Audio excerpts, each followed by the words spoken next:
ఇంకొకసారి గట్టిగా చెప్తారా? అందుకని దేవుడు చేసినటువంటి మేలు కొంతమంది మర్చిపోతారు.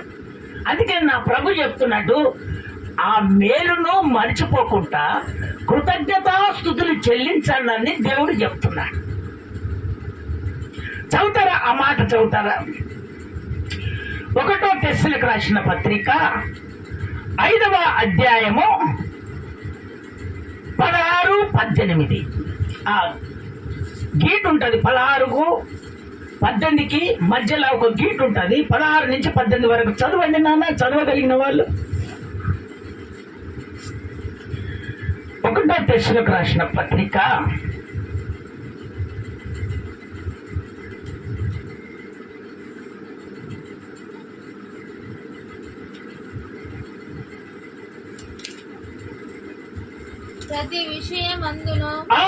'ప్రతి విషయమందును కృతజ్ఞతాస్తుతులు చెల్లించుడి. ఇలాగు చేయుట యేసు క్రీస్తునందు మీ విషయములో దేవుని చిత్తము. అంతే కదా? మళ్ళీ రిపీట్ చేస్తావా మాట? ప్రతి విషయమందున్న కృతజ్ఞతాస్తుతులు చెల్లించుడి. ఇలాగు చేయుట యేసుక్రీస్తునందు మీ విషయములో దేవుని చిత్తము. ఆయన దేవుని చిత్తం. నువ్వు చేసినవన్నీ దేవుడు చూసి సంతోషపడతాడట. నీకు ఏ మేలు అయితే దేవుడు చేస్తున్నాడో ఆయనకు కృతజ్ఞతాస్తుతులు మనం చెల్లించినప్పుడు అది దేవుని చిత్తం చేయటం అన్నాం. ఎప్పుడైతే చేసిన మేలును మర్చిపోకుండా దేవునికి అప్పగిస్తున్నావో దేవుడు దాన్ని చూసి సంతోషపడతాడట. ఆ విధంగా సంతోషపడిన వాళ్ళు దేవుని బైబిల్లో ఒక భక్తుని నేను మీ ఎదుట పెడుతున్నాను. ఆయన అంటున్నాడు, యెహోవా ఇచ్చెను, యెహోవా తీసుకొని వెళ్ళెను, ఆయనకే కృతజ్ఞతాస్తుతులు చెల్లిస్తున్నానని అంటున్నాడు ఆయన. చదువుతారా? మాటలోనికి వెళ్దాం. యోబు పుస్తకము 1వ అధ్యాయము 21వ వచనం. యోబు పుస్తకము 1వ అధ్యాయము 21వ వచనంలో దేవుడు చక్కగా మాట్లాడుతున్నాడు. ఆయన చెప్పినటువంటి మాటలు, నేను నా తల్లి గర్భములో నుండి దిగంబరనై వచ్చి తిని దిగంబరనై అక్కడికి తిరిగి వెళ్ళదను. నా తల్లి గర్భములో నుంచి దిగంబరిగా వచ్చాను, మళ్ళీ తిరిగి దిగంబరిగా వెళ్తాను. ఆయనకే మహిమ కలుగును గాక, ఆయనకే కృతజ్ఞత కలుగును గాక అని ఒక్క మాట కూడా ఏమనట్లేదు. చూసావా ఎంత దీనత్వం కలిగిపోయాడో దేవుని ఎదుట. ఈయన ఎవరో తెలుసా? గొప్ప ఆశీర్వాదం కలిగినటువంటి వాడు, బాగా ఉన్నతమైనటువంటి స్థితికి చెందినటువంటి వాడు. ఆ దేశములో అతని అంత ధనవంతుడు ఇంకొవరు లేరు. కానీ ఏమైపోయిందో తెలుసా? పిల్లలు పోయారు, ఆస్తి పోయింది, అన్ని పోయినాయి. కానీ దేవుని మాత్రము ఒక దూషణమైనటువంటి మాట ఒక్కటి రాలేదు. ఒక పాపము మాట దేవునికి వచ్చింపలేదు. ఆయనకే కృతజ్ఞతాస్తుతులు చెల్లిస్తున్నాను. చూసావా దేవుని బిడ్డలారా? అందుకనే మనకు ఏది అవసరం లేదు. మనకు దైవభక్తి మనకు కావాలి, దేవుడు మనకు కావాలి, దేవుడు మన హృదయములో నివసించాలి. ఆ హృదయములో నివసించినటువంటి దేవునికి ఆ భక్తి, దైవ భక్తి మనం చేసే మారిగా మనం ఉండాలి. ఒక్క మాట.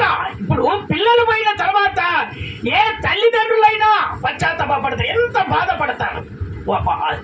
ఏం దేవుని నమ్ముకున్నావమ్మా, ఏం దేవుని నమ్ముకున్నావయ్యా?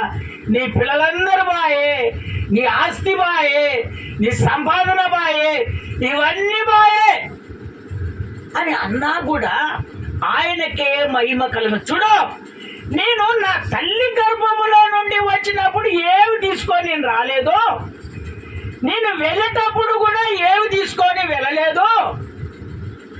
ఆయన రాజ్యములో నేను చేర్చబడితే చాలని ఆ కృతజ్ఞత కలిగి ఉన్నాడు ఆయన.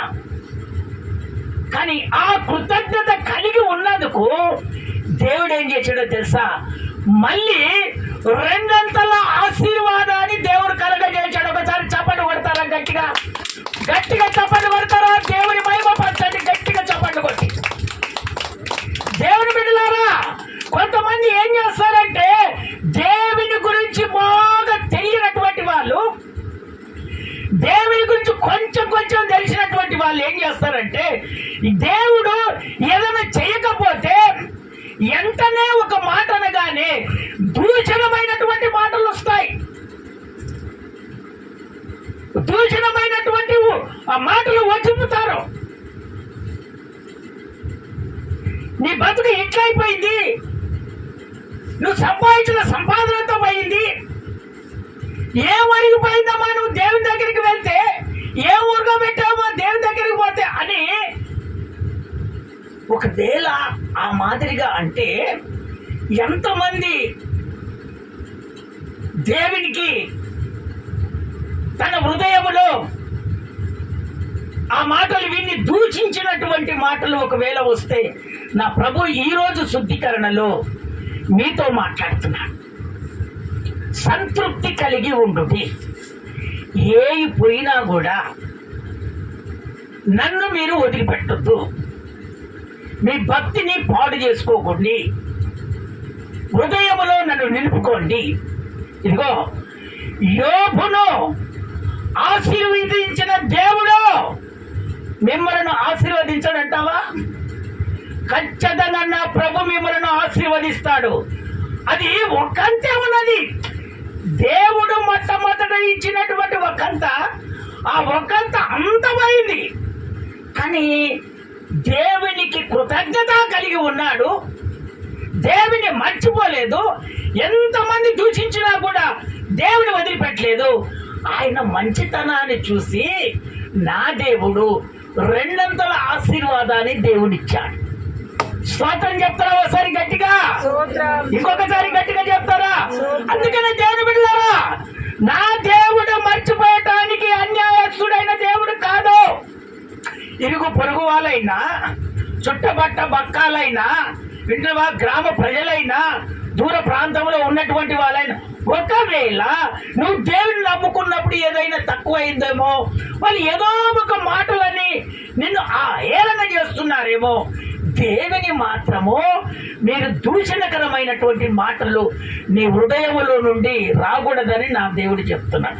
ఒకవేళ పైన నెలకెళ్ళి నెల వరకు అలాంటి అన్ని నీకేమైనా వదిలేనేమో, వెంటనే ఈ రోజు నీతో దేవుడు మాట్లాడుతున్నాడు. పశ్చాత్తాప పడి నువ్వు శుద్ధీకరించుకొని ఆ పాపాన్ని ఒప్పుకొని ప్రభు ఎదుట నువ్వు నిలబడితే నా ప్రభు నీకు రెండంతల ఆశీర్వాదాన్ని దేవుడు కలగజేస్తున్నాడు. స్తోత్రం చెప్తారా? ఒకసారి గట్టిగా, ఇంకొకసారి గట్టిగా చెప్తారా? రెండవదిగా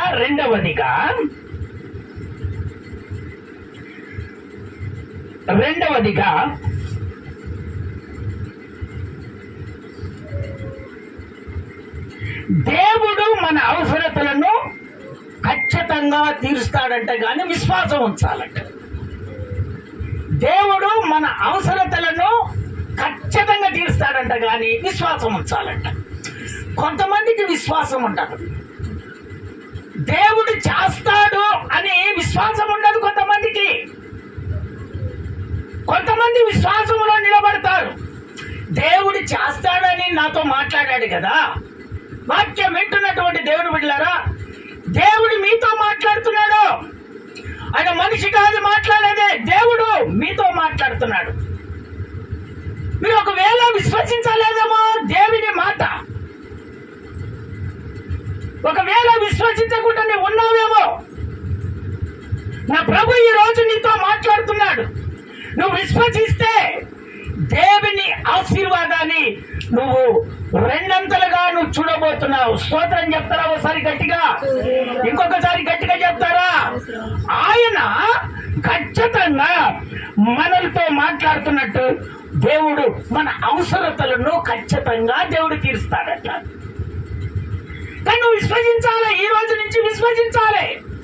ప్రభు నాకు ఏ సమస్యలు ఉన్నా, ఏ బాధలున్నా, ఏ అప్పుల బాధలున్నా, ఏది జరగందైనా నా దేవుడు నా అవసరతలను ఖచ్చితంగా తీరుతాడని విశ్వసించాలి. నువ్వు ఎప్పుడైతే నువ్వు విశ్వసిస్తావో ఆ విశ్వాసాన్ని బట్టి నా దేవుడు మేలు చేస్తాడు. స్తోత్రం చెప్తారా ఒకసారి గట్టిగా? చదువుతారా వాక్య భాగానికి? ఫిలిప్పీయులకు రాసిన పత్రిక 4వ అధ్యాయము 19వ వచనం. 4వ అధ్యాయం 19వ వచనం. 4వ అధ్యాయము 19వ వచనం. ఫిలిప్పీయులకు రాసిన పత్రిక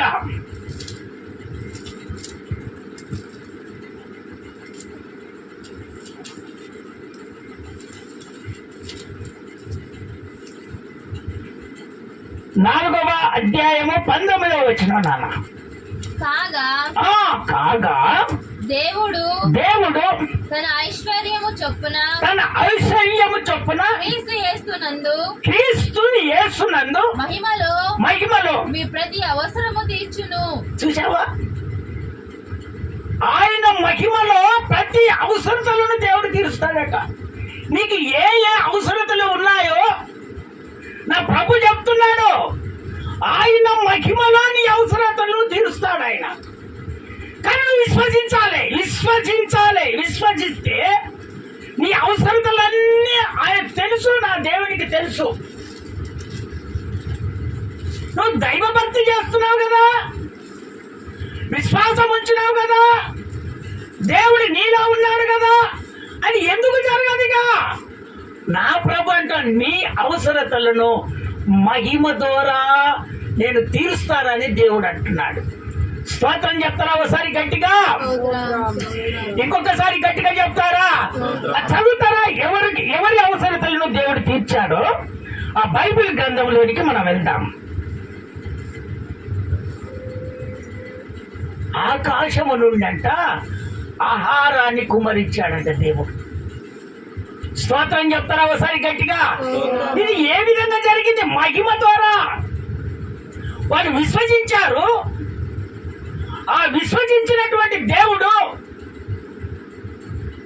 ఆయన మహిమ ద్వారా ఆయన అవసరతలను తీరుస్తున్నాడు. ఆయన ఎక్కడి నుంచి? ఆకాశము నుండి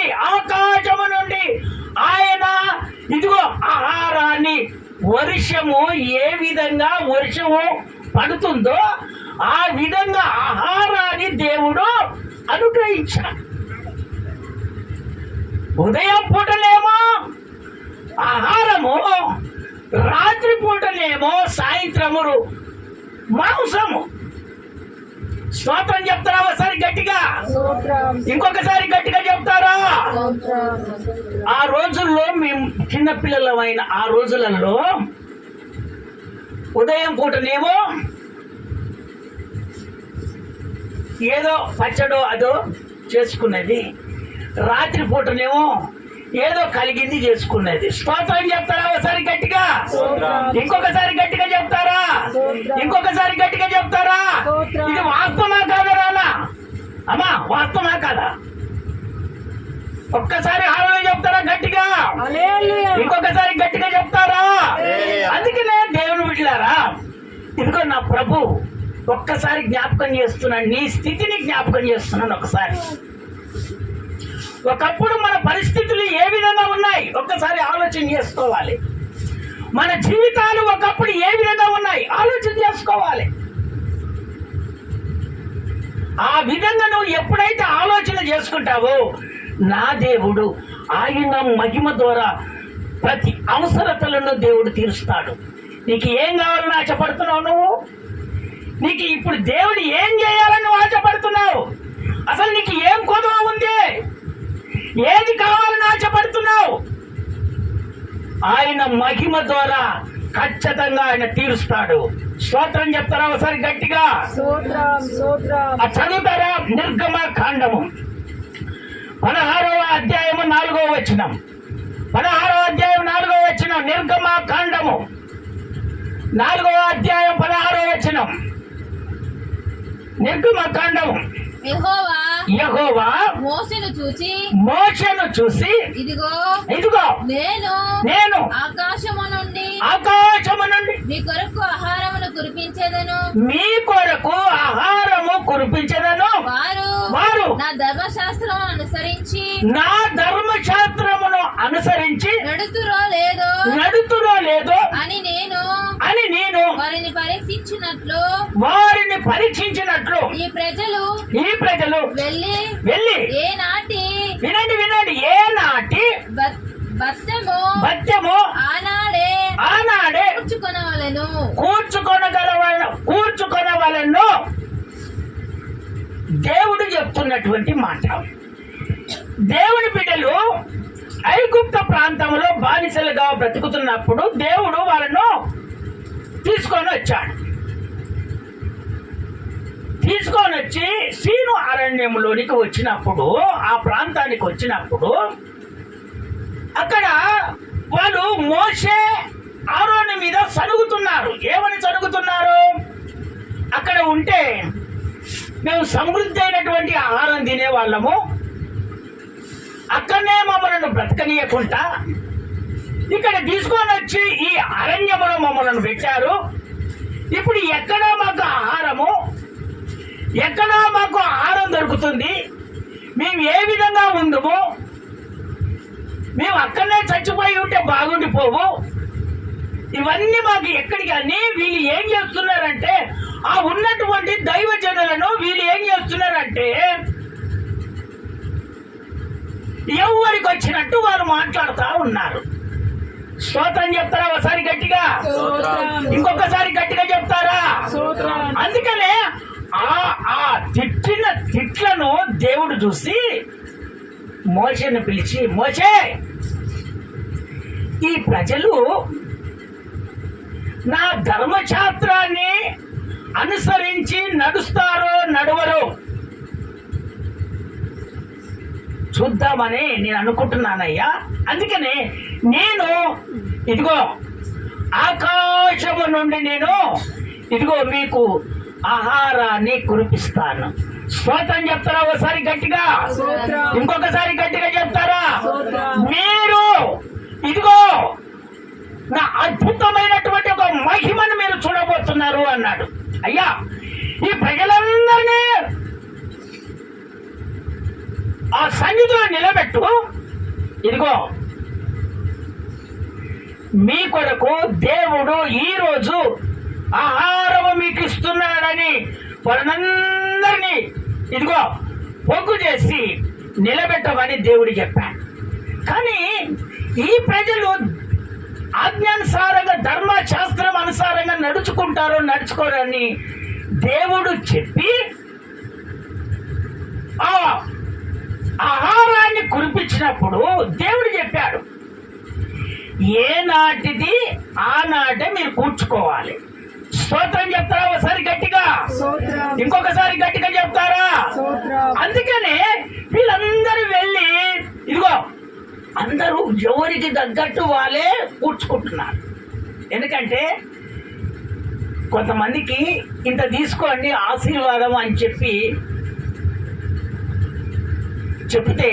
అది ఎట్లా సమృద్ధిగా ఉన్నదని చెప్పిన మాట వినకుండా అంత బలం ఉన్నటువంటి వాళ్ళు, తెలివితేటలు ఉన్నటువంటి వాళ్ళు వీళ్ళందరూ ఏం చేస్తారంటే రేపు అవుతుంది, ఎల్లుండి అవుతుంది, ఆవులెల్లుండి అయితే ఒక్కటిసారి కూర్చుకోవటం మొదలు పెడతారు. అయితే వీళ్ళు పొద్దుగాల వెళ్ళి ఏం చేస్తున్నారో తెలుసా? దేవుడు ఏనాడు బత్యమో ఆనాడే తీసుకోమని చెప్పాడు దేవుడు. అయితే వీళ్ళు ఏం చేశారంటే ఎక్కువ కొంతమంది తీసుకున్నారు, తక్కువ కొంతమంది తీసుకున్నారు. ఎక్కువ తీసుకున్నటువంటి వారికేమో పురుగులు బట్టి కంపు కొట్టింది, తక్కువ కూర్చున్న వారికేమో ఏం తక్కువ కాలేదు. అందుకనే ధర్మశాస్త్రం అనుసారంగా నడుస్తున్నారా నడుచుకోవట్లేదా అని దేవుడు పరీక్షిస్తే వాళ్ళు నడుచుకోవట్లేదు. స్తోత్రం చెప్తారా ఒకసారి గట్టిగా, ఇంకొకసారి గట్టిగా చెప్తారా? అందుకనే దేవుడు బిడ్డలారా, దేవుడు మీతో మాట్లాడుతున్నటువంటి మాట, 6 రోజులు పనిచేసి 7వ రోజు విశ్రాంతి దినం. అవునా కాదా? 6 రోజులు పనిచేసి 7వ రోజు విశ్రాంతి దినం. ఆ విశ్రాంతి దినంలో మీరు ఏం చేయాలి? ఏ పని వెళ్ళకుండా దేవుని సన్నిధిలో కూర్చొని ఆయనను ఆరాధించటము మీరు మొదలు పెట్టాలి. ఇది దేవుని ధర్మశాస్త్రములో వ్రాయబడినటువంటి మాట, ఆజ్ఞ. అయితే ఇది పాటించనప్పుడు నీకు ఆశీర్వాదం ఏ విధంగా వస్తుంది? నువ్వు అభివృద్ధి ఏ విధంగా అవుతావు? నువ్వు ఏ విధంగా ఎదుగుతావు? నీ కుటుంబం ఎప్పుడు అనారోగ్యాల నుంచి విడుదల పొందుకుంటుంది?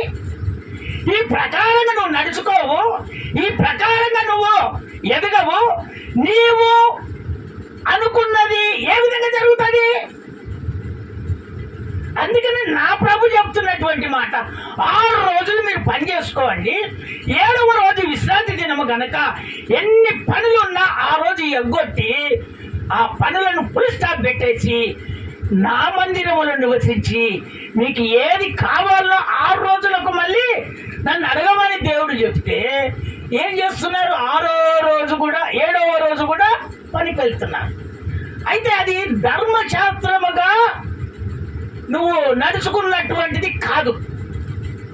అందుకనే ప్రభు చెప్తున్నాడు, ఇదిగో మీరు 6 రోజులు మాత్రము ఏనాడు బత్యమో ఆనాడే తీసుకోండి. కానీ ఈ శనివారం వస్తుంది, శనివారం, ఆ శనివారం రోజు మాత్రము 2 తీసుకోండి. ఎందుకు 2? ఆదివారం నీకు పని లేదు, ఆదివారం నీకు పని లేదు కాబట్టి 2 తీసుకో. రోజు ఒక్కొక్క తీసుకుంటున్నావు కదా, రోజు సరిపోయేది. కానీ శనివారం రోజు నువ్వు ఏం చేయాలంటే 2 తీసుకోవాలి. ఈ 2 దేనికంటే ఆదివారం నీకు పని లేదు కానీ నీకు ఆహారం కావాలి కదా. అందుకనే ఏ విధంగానైతే దేవుడు చెప్పాడో ఆ విధంగా నడుచుకున్నటువంటి వారికేమో సమృద్ధి కలిగింది, ఆ విధంగా నడుచుకోనటువంటి వారికి సమృద్ధి కలగలేదు. అందుకనే దేవుని బిడ్డలారా, మనం దేవుని ధర్మశాస్త్రం అనుసారంగా మనం నడుచుకుంటే దేవుడు ఖచ్చితంగా మన అవసరతలను ఖచ్చితంగా దేవుడు తీరుస్తాడు. ఆయన తీర్చడానికే కదా మనల్ని ఇక్కడ నిలబెట్టింది, ఆయన తీర్చడానికే కదా ఒక గుంపు జనముగా మనల్ని స్థిరపరిచింది. ఆయన ఏదైనా చేయగలడు కానీ నువ్వు నడుచుకునే విధానములో తేడా ఉన్నదే. కొంతమంది వచ్చి ఏమ్మా ప్రతి ఆదివారం వెళ్ళాలా అనేసరికి నీ మనసు చేంజ్ అయిపోతుంది. దేవుని బిడ్డలారా, దేవుని వాక్యం సెలవిస్తుంది, ఆయన నీతో మాట్లాడుతున్నాడు. ఒకవేళ ఇది పాటించకపోతే మన కుటుంబాలలో అభివృద్ధి కలగదు, అవసరతలు తీరవు, బాధలు తొలగిపోవు, సమస్యలు ఎక్కడి వెంటాడుతూ ఉంటాయి. నువ్వెంత సంపాదించినా కూడా మళ్ళీ మళ్ళీ మళ్ళీ మళ్ళీ ఇంకా ఏమో కొదుగా ఉందని ఆలోచన చేస్తూనే ఉంటావు కానీ అక్కడ తీరదు. ఎప్పుడైతే ధర్మశాస్త్రం ప్రకారంగా నువ్వు నడుచుకుంటావో నా దేవుడు ఖచ్చితంగా నీ అవసరతలను ఖచ్చితంగా తీరుస్తాడు. ఒకవేళ పోయిన నెలకెళ్ళి ఈ నెల వరకు ఆ విధంగా నడుచుకోనటువంటి వారు దేవుడు చెప్తున్నాడు, ఆ విధంగా నువ్వు నడుచుకుంటే నీ కుటుంబములో ఏ అవసరతలు ఉన్నా నా దేవుడు ఖచ్చితంగా ఆయన తీరుస్తాడు. అందుకని నువ్వు విశ్వసించాలి. ఎప్పుడైతే నువ్వు విశ్వసిస్తావో దేవుని ఆశీర్వాదాన్ని నీ కుటుంబములో నువ్వు చూదువుగాక. స్తోత్రం చెప్తారా ఒకసారి గట్టిగా? ఉదయం పూటనేమో ఆహారము, సాయంత్రం పూటనేమో మాంసం. ఆ అడవిలో ఎంతో అల్లాడుతూ ఉన్నారు. కానీ దేవుడు ఆ అద్భుతము వర్షం మాదిరిగా ఆహారాన్ని కురిపించిన దేవుడు దాన్ని చూసి వాళ్ళంట ఎంత సంతోషపడ్డారట. అందుకని దేవుని బిడ్డలారా, ఏ పరిస్థితిలో నువ్వు ఒంటరిగా నువ్వు ఉండి నీ మనసు ఎక్కడ చేంజ్ చేయకుండా దేవుని మీద విశ్వాసం ఉంచి నువ్వు నిలబడు, నీ అక్కరలను దేవుడు ఖచ్చితంగా తీరుస్తాడు. స్తోత్రం చెప్తున్నావు ఒకసారి గట్టిగా. ఎవరు సహాయం చేయకున్నా నా దేవుని ఎదుట నువ్వు కనుదృష్టి పెట్టి నువ్వు ఉండు, ఆ సహాయాన్ని ఎవరి ద్వారా చేపియాలనో వారి ద్వారా దేవుడు ఖచ్చితంగా చేపిస్తాడు. స్తోత్రం చెప్తారా ఒకసారి గట్టిగా, ఇంకొకసారి గట్టిగా చెప్తారా? ఇక మూడవదిగా దేవుడు చెప్తున్నటువంటి మాట,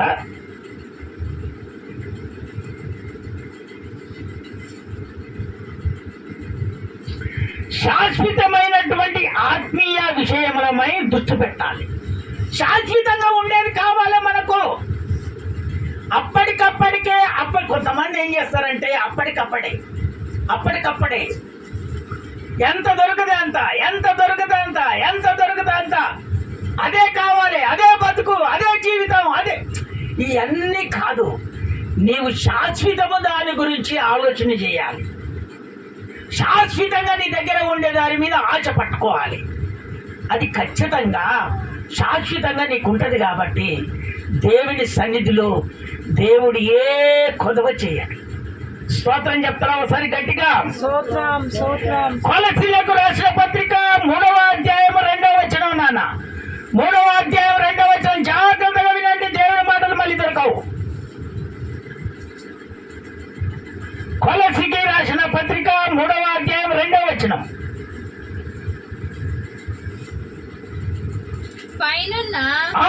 పైనున్న వాటి మీదనే కానీ భూ సంబంధమైన వాటి మీద మనసు పెట్టుకొనకుడి. ఎలా అనగా మీరు మృతి పొందితిరి, మీ జీవము క్రీస్తుతో కూడా దేవుని యందు దాచబడి ఉన్నది. ఎక్కడ దాచబడి ఉంది? మన జీవితం ఎక్కడ దాచబడి ఉంది? ఇప్పుడు అమ్మ స్తోత్రం చెప్తారా సార్ గట్టిగా? ఇప్పుడు మనము అన్య జనులో ఉన్నటువంటి మనము మారు మనసు పొంది బాప్తిసం తీసుకున్నాం. బాప్తిసం తీసుకున్నప్పుడు మన జీవితాలు ఎవరి దగ్గర ఉన్నాయి? అమ్మ చెప్పాలంటే ఎవరి దగ్గర ఉన్నాయి? మళ్ళీ రిపీట్ చేయమ్మా, ఆ మాట రిపీట్ చేయి, మళ్ళీ జాగ్రత్తగా వినండి దేవుని మాటలు. పైనున్న వాటి మీదనే గాని భూ సంబంధమైన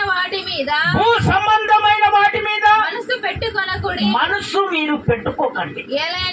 ఎలా అనగా మీరు మృతి పొందితిరి. చూసారా? మీరు మృతి పొందితిరి, మీ జీవము క్రీస్తుతో కూడా దేవుని యందు దాచబడి ఉన్నది. మన జీవితం అంతా దేవుని యందు దాచబడింది. మనం బాప్తిసం తీసుకున్నప్పుడు మనం చచ్చిపోయిన వాళ్ళమే. మన జీవితాలు అన్యజనంలో ఉన్నటువంటి ఆ జీవితాలన్నీ చచ్చిపోయాయి. మనం ఎవరిని దాచుకుంటున్నాడు?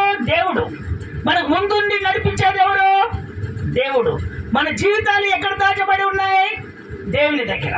అందుకనే దేవుని బిడ్డలారా, మనము పై మకానే చూడాలి కానీ భూ సంబంధమైన వాటి మీద మనం మనసు పెట్టకూడదని దేవుడు చెప్తున్నాడు. పైన ఎవరుంటారు? దేవుడు ఉంటాడు. భూమి మీద ఏముంటది? అన్ని లోకములో ఉన్నటువంటి అన్ని భూమి మీద ఉంటది.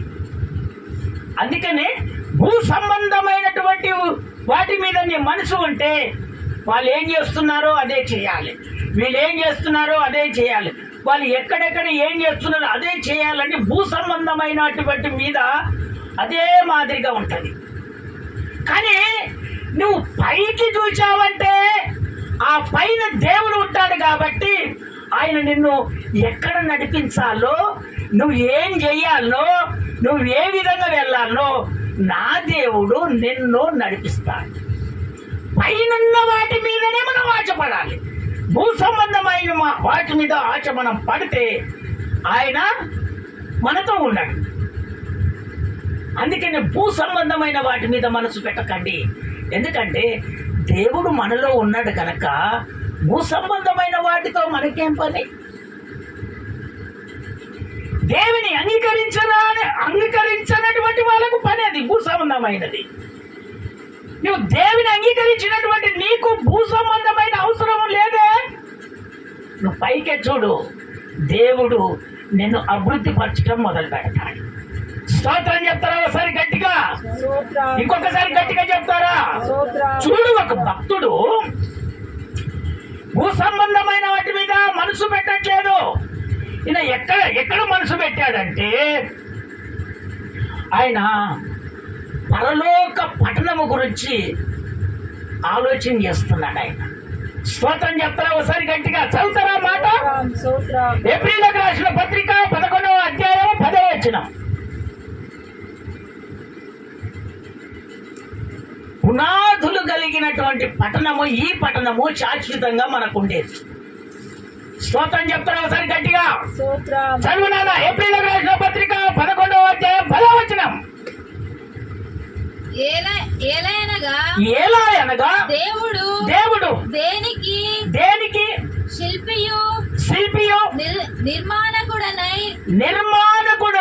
ఉన్నాడు. పునాదులు గల ఆ పట్టణము కొరకు అబ్రహాము ఎదురు చూచుచుండెను. స్తోత్రం చెప్తారా ఒకసారి గట్టిగా? ఇంకొకసారి గట్టిగా చెప్తారా? దేవుడు అబ్రహాముకు ఒక మాట ఇచ్చాడు. ఏమిచ్చాడు? నిన్ను ఆశీర్వదిస్తానని దేవుడు చెప్పాడు, అంతే. కానీ అబ్రహాం ఏం చేశాడు? విశ్వసించాడు. ఎందుకు విశ్వసించాడు? నా అవసరతలన్నీ దేవుడు చెప్పాడు కదా, ఆయన తీరుస్తాడు, ఆయన మీద నేర్చుకున్నాడు, అంతే. లోకములో ఉన్నటువంటి భూ సంబంధములైనటువంటి వాళ్ళు ఎన్ని మాటలన్నా కూడా ఆయన పరలోకానికే చూశాడు, పైకే చూశాడు. కానీ భూ సంబంధం మీద ఎంతమంది ఏది అన్నా కానీ ఆయన ఎవరిని పట్టించుకోలేరు. కానీ పునాదులు కలిగినటువంటి శాశ్వతమైనటువంటి రాజ్యము, పట్టణము, ఆ పట్టణానికి చేరుకోవాలని ఆశపడ్డాడు ఆయన, అంతే. ఎందుకో నాకు ఈ భూమి మీద ఏ అవసరతలు ఉన్నాయో తీరుస్తానని మాట ఇచ్చాడు, నేను విశ్వసించాడు, అంతే. ఎవరు నన్ను ఏదనుకున్న అవసరం లేదన్నాడు. వృద్ధాపంలో వచ్చేసిండ్రు, పిల్లలు లేరు, విస్తారమైన సంపాదన ఉంది, అన్ని ఉన్నాయి. ఎంతమంది ఏది అన్నా కానీ ఆయన పైకే చూశాడు, కానీ కిందికి భూ సంబంధమైనటువంటి వాటి మీద మనసు పెట్టలేదు. ఇదిగో ఆ విధంగా ఉన్నందుకు వృద్ధాపములో ఇక జరగదు, ఇక పుట్టరు అనుకున్నటువంటి ఇదిగో వాళ్ళందరి మధ్యలోనే ఆ అబ్రహాముకు, ఆ శారాకు దేవుడు చక్కని కుమారుడు అనుగ్రహించాడు. ఆయనకు అవసరత కొరత అదే ఉంది. ఆ కొరత ఎవరికి అప్పగించుకున్నాడు? ఆయన దేవునికి అప్పగించుకున్నాడు. ఆయన కోరుకున్నది ఏది? పునాదులు కలిగినటువంటి పట్టణం అదేది? పరలోక రాజ్యము. దేవుడితో ఉండాలి, దేవుడే నాకు కావాలి, దేవుడు తప్ప ఈ భూ సంబంధమైనటువంటి ఏమి నాకు అవసరం లేదని అదే ప్రకారంగా నిలబడ్డాడు. వెంటనే ఆయన అవసరతలను దేవుడు తీర్చాడు, పరలోక రాజ్యానికి చేర్చుకున్నాడు అబ్రహాం. స్తోత్రం చెప్తారా ఒకసారి గట్టిగా? ఇంకొకసారి గట్టిగా చెప్తారా? అందుకనే దేవుని బిడ్డలారా, మనము ఎప్పుడైతే మన అవసరతలు తీరుస్తారని నువ్వు విశ్వసిస్తావో, ఖచ్చితంగా నా ప్రభు విశ్వసించినటువంటి ఆ అవసరతలను దేవుడు ఖచ్చితంగా తీరుస్తాడు. అందుకని దేవుని బిడ్డలారా, పోయిన నెలకెళ్ళి ఈ నెల వరకు నీవు దేవునికి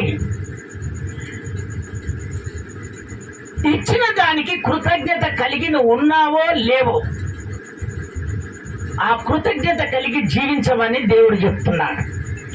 రెండవదిగా, దేవుడు మన అవసరతలు తీరుస్తాడని నువ్వు విశ్వసించాలని దేవుడు చెప్పాడు. మూడవదిగా, శాశ్వతమైనటువంటి ఆత్మీయ విషయాలపై దృష్టి పెట్టాలను, శాశ్వతంగా మనం ఉండేది చూడాలని దేవుడు చెప్పాడు. ఈ భూ సంబంధమైనటువంటి వాటి మీద మనము ఎప్పటికీ ఉండలేము. మనము పునాదులు కలిగినటువంటి పట్టణము, అదే శాశ్వతమైనటువంటిది పరలోక రాజ్యము, యేసయ్యతో ఉండాలనే ఆశ మనకు కలిగి ఉండాలి.